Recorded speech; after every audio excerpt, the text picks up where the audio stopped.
there, Natalie with you today with a new process video for Scrapbook Nerd. And this week I created a layout with one single idea, and my idea was I want to use black paint on my background. Then the rest is just things that I have in my stash, things that I've been willing to work with, and let me show you what I did better. So I knew that I wanted to add black paint to my background. So I have these little containers of Dina Wakley heavy body acrylic paint. This is all from Scrapbook Nerd, and I'm using marshmallow cardstock as my background.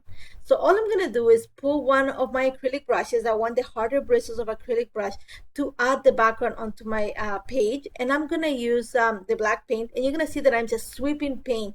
It's not gonna be a heavy application. You're gonna see that you see a lot of feathering strokes, and that's the way that I want about it. If I wanted to, I could make it darker, but I just wanted something really dark in the center and just the feather look on the side. So you're gonna see that a little bit's gonna go a long way. And just to finish my layout, because my background, sorry, because if you know my work, then you guys know I love splatters. So I'm just gonna dilute some of the paint that I have left over, and then just with a bit of water, and then just use the brush to add it onto my page. And now I wanted to get those little flickering splatters. So all I'm doing is I am actually gathering the paint and kind of flicking the brush on top of the page, and that gives me that little splatter with the tail, which I love. And I set it aside to dry for a little bit. Now I went into my little stash of dies, and I found these two. I really like the butterflies. I've used them before. I used them on my TN, but I've never used this Pink Flash Studio frame, and it's called Floral Frame with a Swan, and I really like it. I love the fact that the flowers pop up. So what I'm going to do is I'm going to cut it from white cardstock, and I had this idea of mixing them together, but you're going to see that only the flower frame comes into play. So I pulled a few papers that I really like, and I bought them, and I haven't used them. This is the Carta Bella Flower Market and the Splendor collection. I really love florals. The picture that I'm documenting is of my daughter. She's in final exam. The kid studies hard. Studying doesn't come that easily to her, so she puts a lot of effort into it. So what I'm going to do is I'm going to play with layers. First thing I'm going to do is I'm going to pull a few of the 3x4 cards from the Splendor collection from my mind's eye. And I really like the pink with the teal and white, and that's going to be pretty much the base where I'm going to place my picture.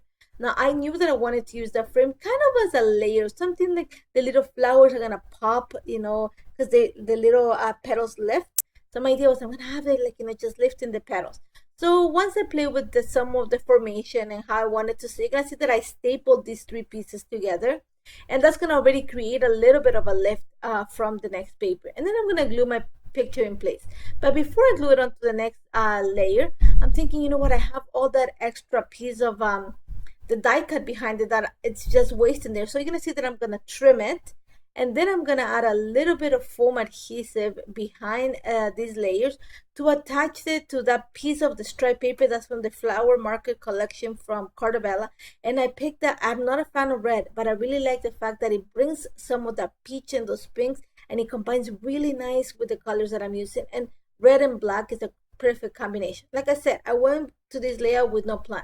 So I'm putting this together, and I'm thinking, what if I fold a little corner? I would like to see more of the background. So I folded, and I like the way it looks. So I'm going to go ahead and staple it together. And I'm going, okay, I have all the die cut. What if I have another piece of the die cut coming out from the background? Again, this is how my brain works. It's just like, you know, I'm going, okay, maybe this looks good, and I'm just adding things together.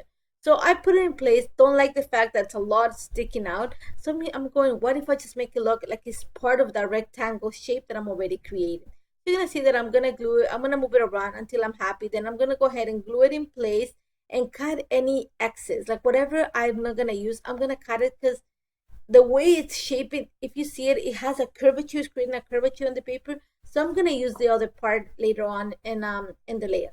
And then I'm going to bring some of the teal paper. Again, I'm creating those rectangles, and even the peach paper that you see at the bottom of the screen is going to make into play. Once I have them all in place, I'm going to use the edge of my scissors just to distress the edges a bit. I don't want major distress. I just want it to not be so straight. So I'm going to just distress the edges a bit, give it a little bit of a rough finish. And then before I glue it onto my layout, I'm going to add a little piece of chipboard, or not chipboard, this is just thick cardstock. I wanted a little bit of a lift from the paper, but I didn't want to use foam adhesive because it's going to be really thick. So chipboard was a great choice, and I have lots of it, because when you have paper shipped to you, usually comes between those little pieces of chipboard so they won't fall. So I usually keep it and I comes in handy. So I just cut a piece to fit behind my layers, and I'm going to glue it straight onto the center of the background that I already created with the black paint. Now that I have that in place, I'm going to start working on embellishing this layer. And while I was building all the layers, I had this idea that it looks like an inverted L. So I'm going to add my title, pretty much I'm going to say on the other side of the L. And I really like this lovely ephemera piece that comes from the Splendor collection. And this sticker comes from the Carta Bella Flower Market collection. So I'm going to just, like I said, I'm going to add some foam adhesive behind it just to make sure that they're level with the layers and the picture. And then once I have that in place, I'm going to bring, these are Paige Evans mini alphas. I believe this is from the Pick Me, no, it's not Pick Me Up collection.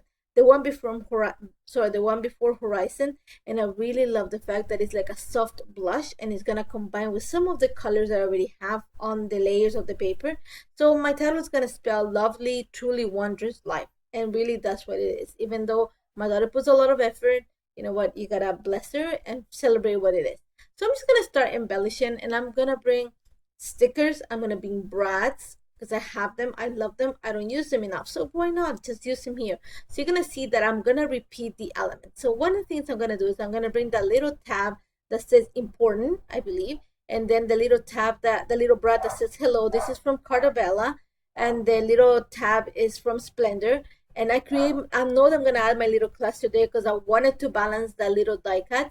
And then I'm bringing this bow. As soon as I saw it in the 12 by 12 sticker sheet, I knew it was going to come into my layout. So I didn't know where I was going to place it, and I really like it at the bottom of right of the picture. I think it's going to build my triangle. So I am going to add a few more elements that I'm going to create my cluster, and just to make sure that they don't stick out, I'm going to repeat them throughout my 3 little points that make the visual triangle. So you're going to see that that's going to be my second point of the triangle. So I am going to add a brad. I'm going to add some sort of peach element. So I added a little flower, and you're gonna see that because I added the little happy element there, and I added I'm also gonna add some round pieces. I'm gonna bring some of that little what do you call it, like a little block or a little phrase sticker, and because I have that in the title, I'm gonna also add it in each one of my little clusters.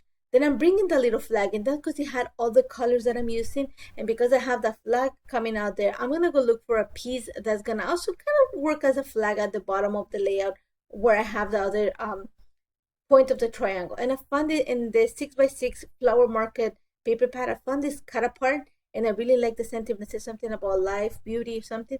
So I'm going to cut that little, it comes around a 1-inch square. I'm going to cut it, I'm going to distress it, and I'm going to glue it at the bottom. That's going to bring some more that teal color that I have going on. And then once I have it in place, I'm going to, I thought, where am I going to add my lines of journal? I was thinking, oh my God, I think I'm going to have to cut this apart. And I'm thinking, you know what, I'm going to stretch the L idea that I have, and I'm going to cut 2 little slits on the paper and folded the edge. And then I'm going to use the peach paper that I have on my layout, on the layers, behind kind of backing the little slit that I created. And I'm just gonna, my idea was I'm gonna make it look like it rolled, but because it's such a thick cardstock, it didn't create that look. So you're gonna see that what I'm gonna do is I'm gonna play with some of the fold so that it kind of creates a little crease. And then I'm just gonna add some stickers that kind of have the same colors that I have on the layers. These are, again, are gonna come from the Splendor collection, and the Flower Market collection are the ones that I use mostly. I use pretty much in this layout. And to hold the fold in place and to bring some of the brad look that I have, I'm gonna use one of the brads. This one is from, again, the Carta Bella collection, just to hold the fold in place. And then I had a little piece left over of the die cut, and like I said, it kind of creates like an S movement. So I added behind the cluster, behind at the bottom of the picture. And then after that, I'm just going to bring some enamel dots just to bring all the colors together, to bring the roundness. I have brads, so I thought I can play with the idea of some round and get a little bit more pops of color, you know, around the layout. Once I have that in place, I am going to add my lines of journal. And like I said, I struggle a little bit with the lines of journal positioning them. And then I thought, you know what, to bring the emphasis to the fold, I'm just going to add them right there. So I'm just gonna draw some lines and gonna write quite a bit with very small handwriting at the corner of the layout. And that's pretty much it. I love how this turned out. It took me less than an hour to put together. And honestly, it was such a joy to put it together because I was using stuff that I love. I love paper. I love die cuts. And it brought stuff from my stash that if I bought it, it's because I like it and it's good to use it. And I hope you try it. Let me know if you have any questions on how this came together. Don't forget to check all the materials at Scrapbook Nerd. They're all available there. Thank you so much for joining me, and I hope to see you very soon. Take care, guys.